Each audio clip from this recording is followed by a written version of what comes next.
we talk about gratitude, and we also talk about the 5-to-1 ratio, which is people need to hear 5 positive things before they can take a negative. Okay. But let's be honest, that's really difficult. It sounds right. Yeah. And we understand that. And we've talked about that. But how many days, let's just be frank about it. How many days go by when, and I'll say you, because I tend to say more nice things, but I don't mean that in a negative way. But how many days go by when didn't say anything nice? Yeah. I mean, I think you're really good about trying to. And again, this is not necessarily about us. I'm just saying, but it's hard. It's hard to say, okay. It is, but it's important. And actually we've talked about this before. So the ratio in relationships is 5-to-1, and they've done some research in business relationships, and it's 6-to-1. I'm Julie Bulitt. I've been a family therapist for over 30 years. I'm David Bulitt. I've been a divorce and family lawyer for more than 35 years. Together, we have been married for more than 37 years. In our professional practices, the two of us have been witnesses to individuals and families struggling with life's most difficult challenges. In this podcast, we will talk about the conversations we have had, the conversations we should have had, and those that every relationship needs to have in order to find success, happiness, and fulfillment. This is Conversations for Couples, the podcast.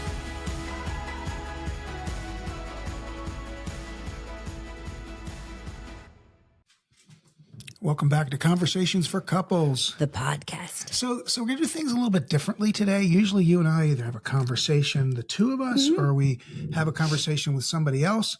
But today I'm going to kind of interview you about something that I knew nothing about. And so you apparently know a lot about it.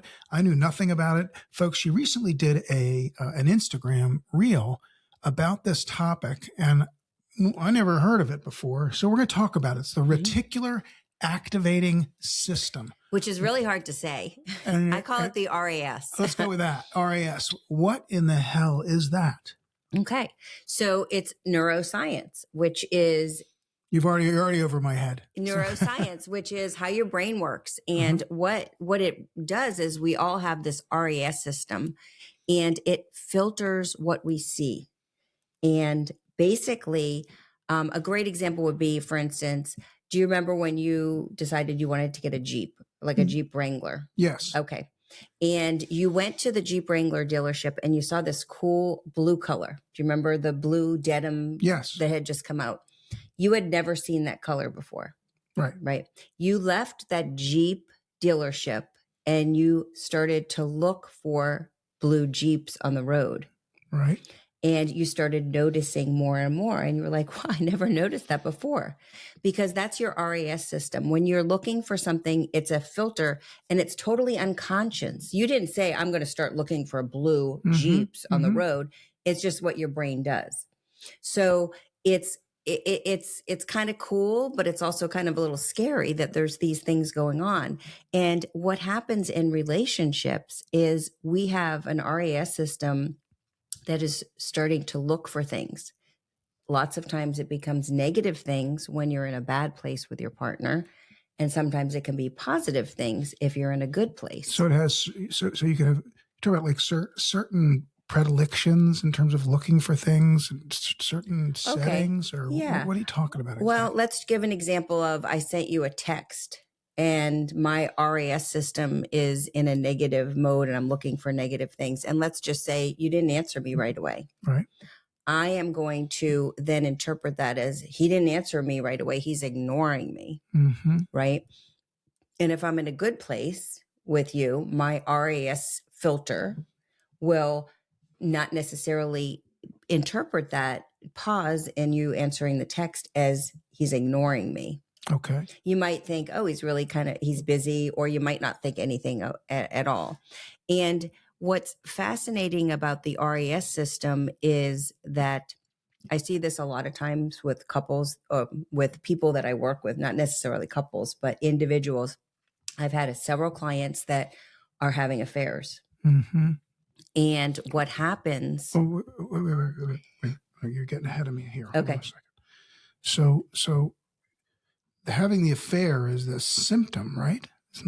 I think you jumped ahead a little bit on me or on our audience because I've already lost you. Okay. All right. So let's assume, for the purpose, before we get to the affair, let's assume for the purposes of discussion, that this relationship that you're talking about, the people are not, there's not that daily connection, that there's not that 3 C's that we've talked about to a successful relationship.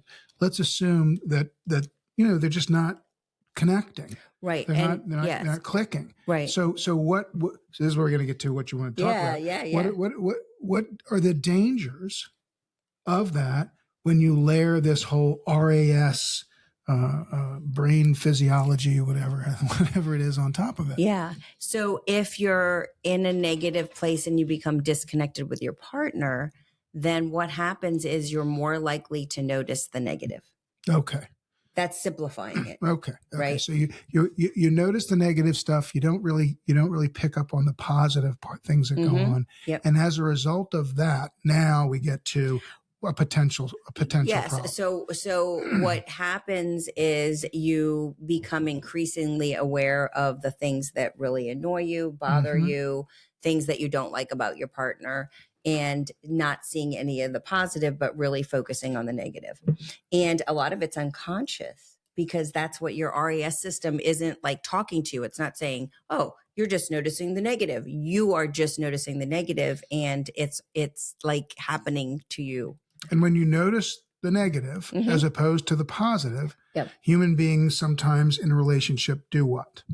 Well, that's a leading question. Right. That's a leading question. Because I already know the answer, because you told that to me 3 minutes ago. Right. Okay. So, but what I'm saying to you is, okay, whether the relationship's not in a good place and an affair starts to happen, somebody becomes interested in somebody else. What happens further, though, is your RAS system is now looking for the reason why your partner is bad, or the reason why your partner's disconnected, or the reason why it's okay that you're having an affair. What this other person is giving you that you can't or aren't getting from your partner. Exactly. So it sort of like strengthens the ability to rationalize the affair, if you will.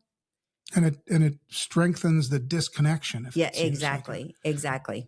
Yeah. Okay. So it works. It doesn't help in terms of trying to maintain or reconnect or rebuild a relationship. What it does, it seems to me, what you're saying is that if it continues, and inevitably that relationship's going to fail.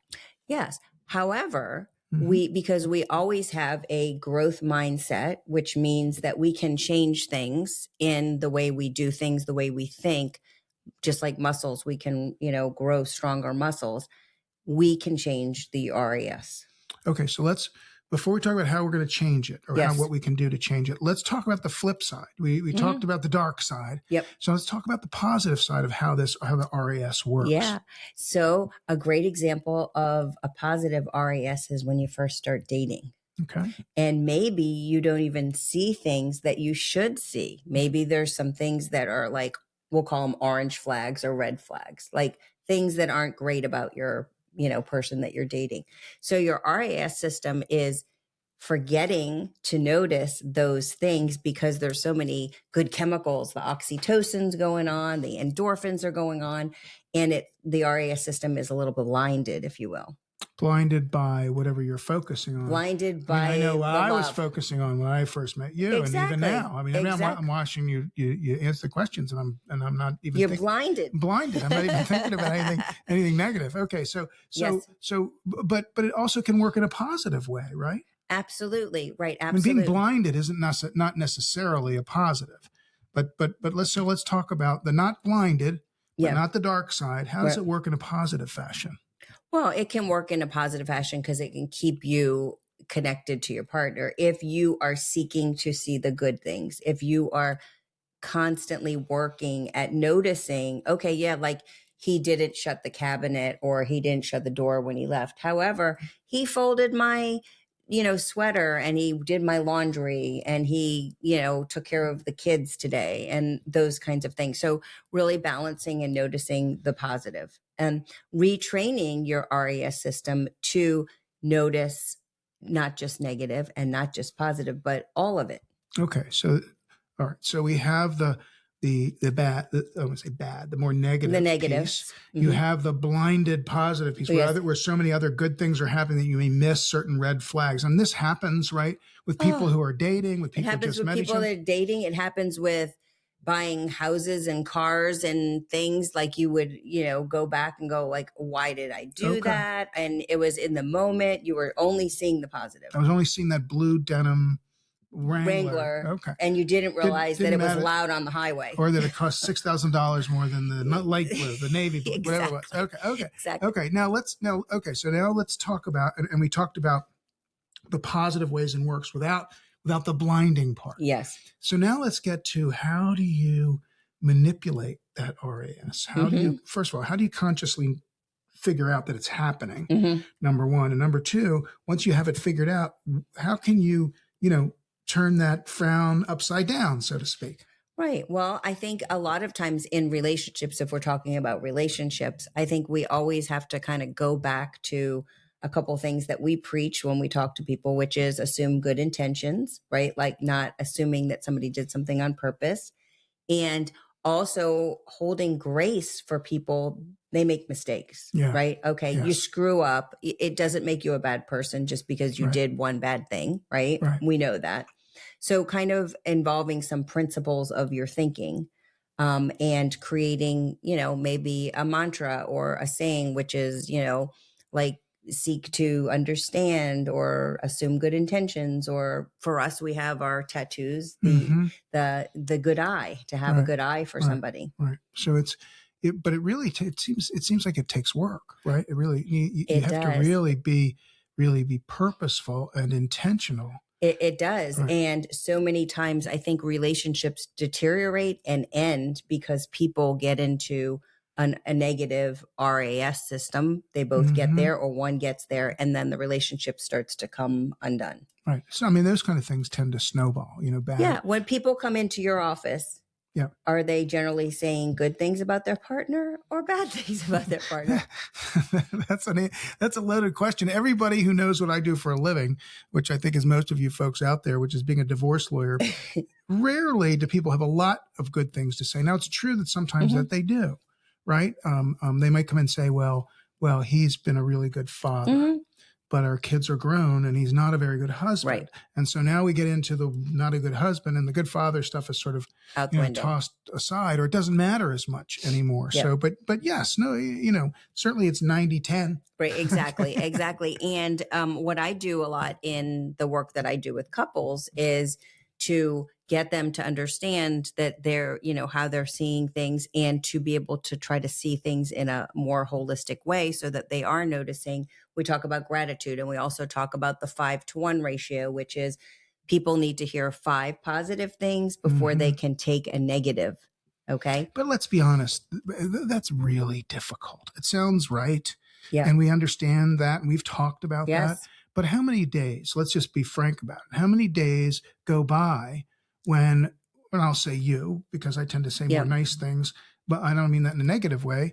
But how many days go by when didn't say anything nice? Yeah. I mean, I think you're really good about trying to. And again, this is not necessarily about us. I'm just saying, but it's hard. It's hard to say, okay. It is. It is, but it's important. And actually we've talked about this before. So the ratio in relationships is 5-to-1, and they've done some research in business relationships, and it's 6-to-1. So employees, people that are working for bosses and supervisors, they need to hear 6 positive things before they can take in and not feel like wholly attacked, basically. Yeah. I mean, and I have learned that in my business, and we talk about working remotely as we're getting off track a little bit, but I try very hard to thank the people that work for me, tell them how much I appreciate it, did a good job, that sort of thing. But in a relationship, when we're getting up in the morning, we're brushing our teeth, we're going about our business, when we're coming back, we might get together for some period of time. I think it's harder. It seems like it should be harder for most people to say, did I say anything nice today? Did I notice anything nice? Did I notice anything? Yeah. And if I didn't, why didn't I? Yeah. And that gets to a lot of what we would also talk about, which is, journaling and gratitude, gratitude journaling. And a lot of couples have practices, and I've had couples do this with together, which is at the end of the day, say, 3 things that you're grateful for, because that helps train your RAS system to be looking for the positive.